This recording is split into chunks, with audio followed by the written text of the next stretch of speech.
Ladies and gentlemen, we are going to pick up where we left off on the last video.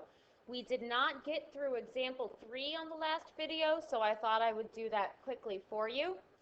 This should still be on page 5.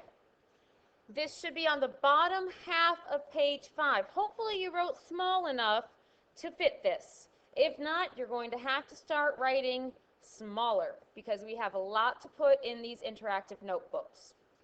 And also, hopefully, I'm talking loud enough for you. I know that was a problem. So our third example is going to be about fractions that have mixed numbers when we're adding and subtracting.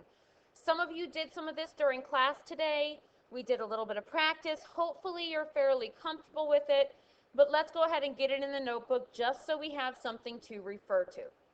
The example I'm going to use for adding and subtracting fractions with mixed numbers is 1 and 3/8 minus 1 and 1/12. The very first step is to turn it into a mixed number. Excuse me. Sorry, not a mixed number, an improper fraction. In order to do that, we are going to take our denominator, multiply it by our whole number, and then add that to the numerator. So I'm going to take 8 times 1 plus 3. That will give me 11, and then I keep the same denominator, which is going to be 8. Do the same process over here. 12 times 1 is 12. Add another one. That's going to make 13. So now I have 13 over 12. Step 1 is done. Step 2. Step 2 is if it has different denominators, you need to find the least common multiple of your two different denominators. So the easiest way to do that is to create the list that we've been doing. So for 8, my multiples of 8 are 8, 16, 24. I'll list a few more for you, 36, 48, etc. My multiples of 12 are 12, 24, and I don't really need to go any further because I can see that 24 is on both of my lists.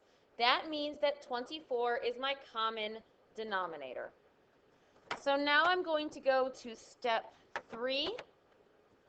Step 3 is to transform your fractions into fractions with that common denominator.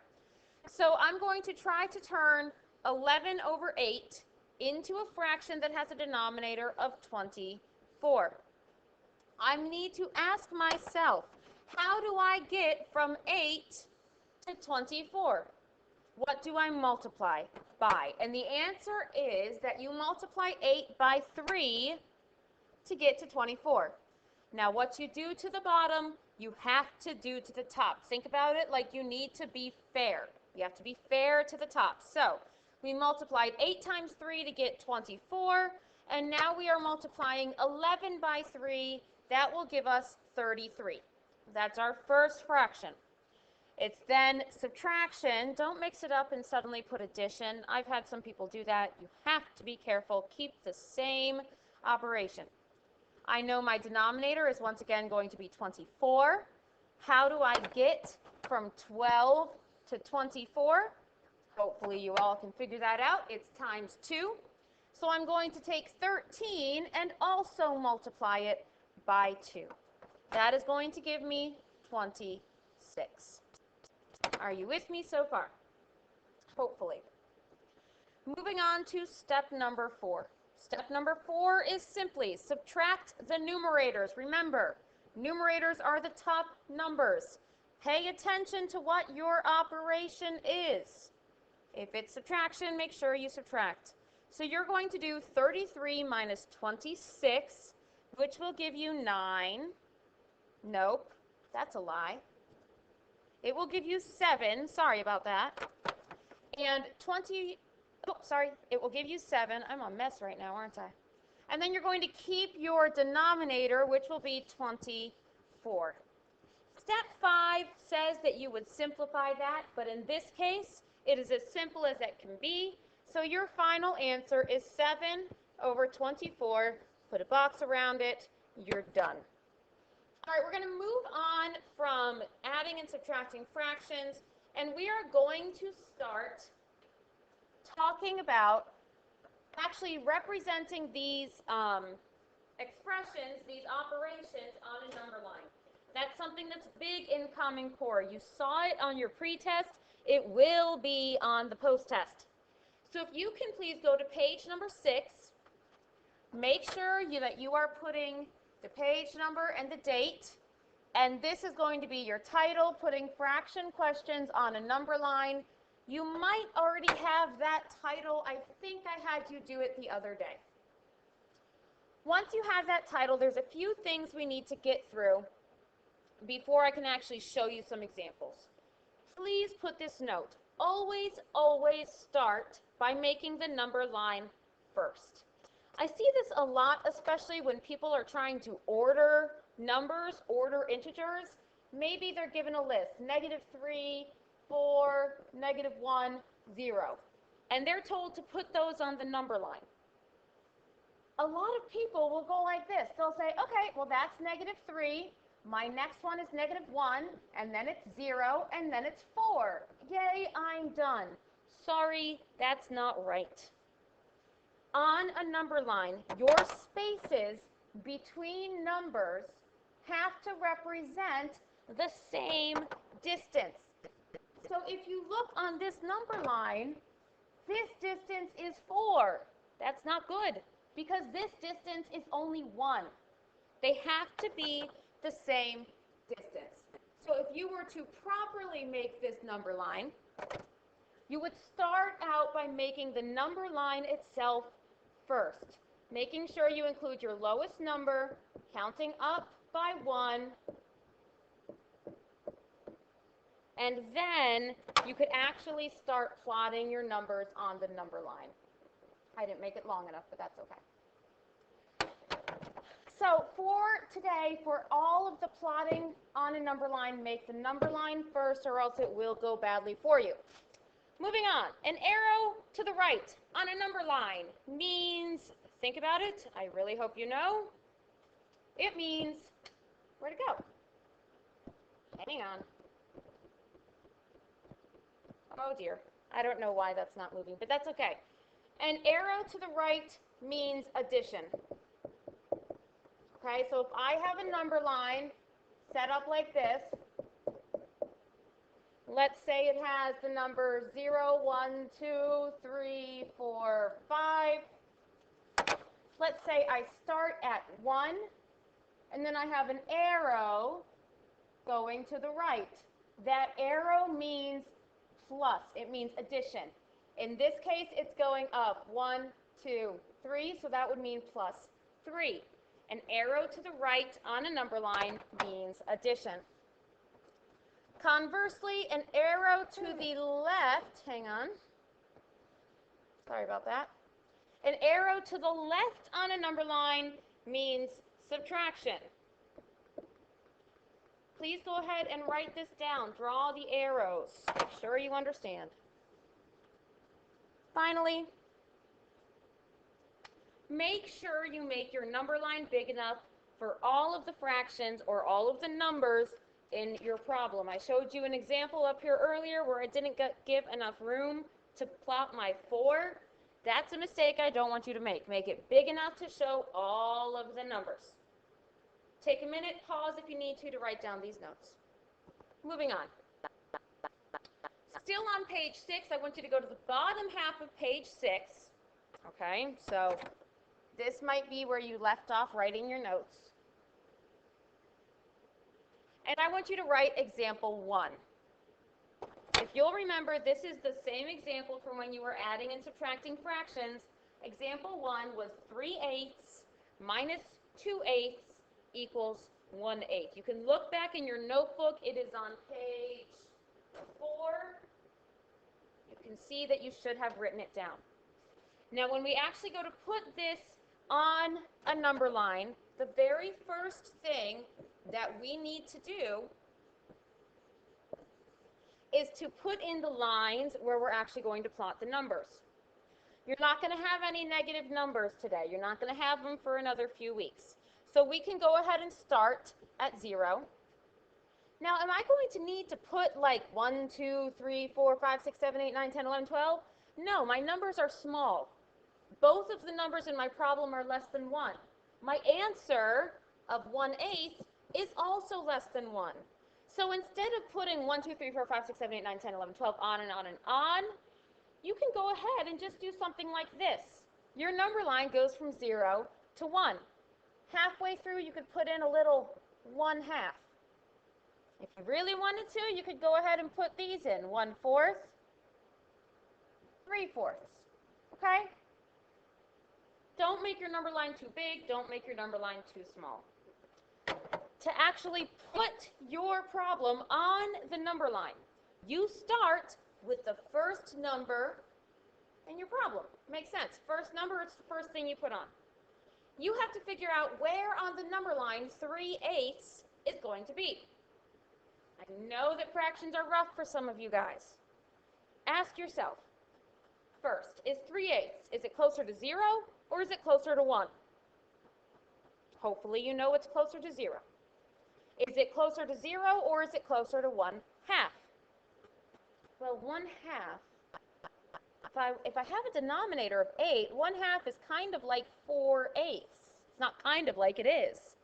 So 3/8 would actually be just before that. So I'm going to go ahead and put a dot right about here. I'm not looking for you to be exact. If you get close, I'm happy. Now, if you go to put your dot over here for 3/8, then we have a problem. But close is good enough for this purpose. Next, you're going to subtract 2/8. Now, I personally find it easier to do this step last, and let me explain why. If I look at my answer of 1/8, well, that's really easy to plot, okay? That's really close to 0. It's just after 0, probably right about there. And I know that that one right there is 1/8. This one is going to be 3/8. That's the first one I plotted. So instead of having to worry about where -2/8 is going to end up or where -2/8 is going to end up, plot your first number, plot your answer, and then simply represent that it is subtracting 2/8, like so. Now, I might suggest you go back and you re-watch this section because some people find it very, very confusing. If you're one of them, do not just move on, all right? All right, moving on, though. If you paused it and re-watched it, very good. I'm proud of you. If not, you might want to consider it. Our second example, which was on page 5, from adding and subtracting fractions, is 7/9 plus 3/5. And we ended up with an answer of 1 17/45. Okay, that one's a little bit complicated. We're going to have to be careful when we're plotting this one. Once again, we don't have any negative numbers. Let's go ahead and start with 0. But I do have a number right here that's bigger than 1.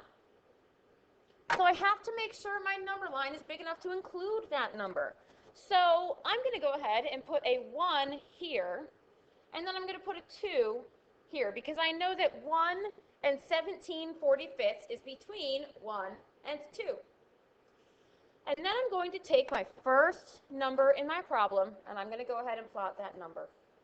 7/9. Hopefully you know it's between 0 and 1. Hopefully you can also figure out that it's going to be closer to 1 than it is to 0. I'm not too worried, once again, about you being exact. Let's go ahead and approximate where it's going to be. It's probably going to be right around there. Okay, closer to 1 than it is to 0. I'm not going to be too picky. Next, just like with the first problem, I suggested after you plot the first number, that you then go ahead and plot the last number, 1 17/45. 17/45. Now, how are we going to figure out where to put that?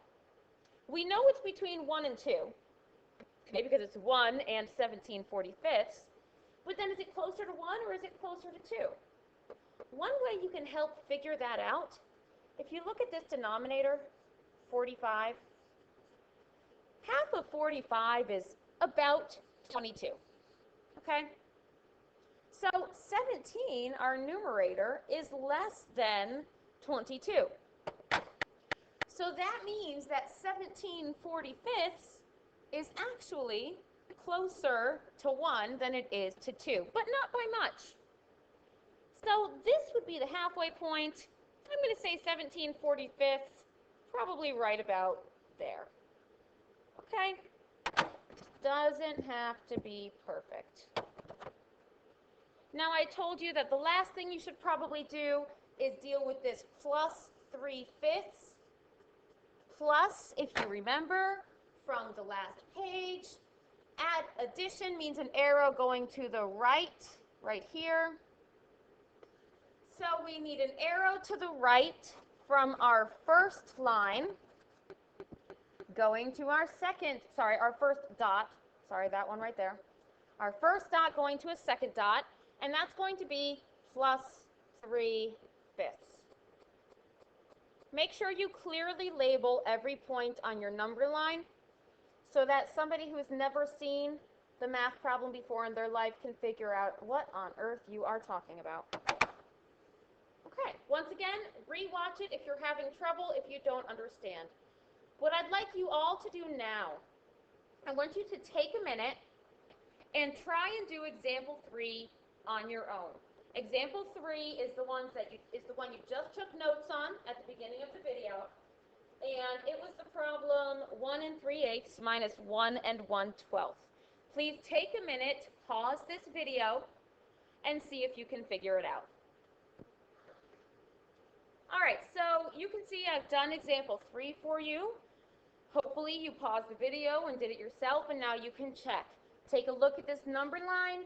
If you got something completely different, please just jot down a little note to yourself to ask me about it on Tuesday. Okay? Let's see, we're at about 17 minutes now. I think that maybe what we'll do is go ahead and just set up our notebooks for the next lesson and save multiplying and dividing fractions until the next day. So, on page 7, I believe, yes, on page 7, please put the page number and the date, and your title is going to be Multiplying and Dividing Fractions. Go ahead and put the objective down as well. Your objective is I can multiply and divide fractions successfully and show this multiplication on a number line. There's that number line thing again, guys. Common Core is so focused on can you use a number line to show the math that you do. So that's going to show up a lot over the next couple weeks. I think on our next lesson we'll talk about these two different models for multiplying fractions. You can show it on a number line. You can also show it as an area model, but I'm not going to worry about that right now. Make sure you understand this video, make sure you understand these notes, and have a wonderful Labor Day weekend. Goodbye.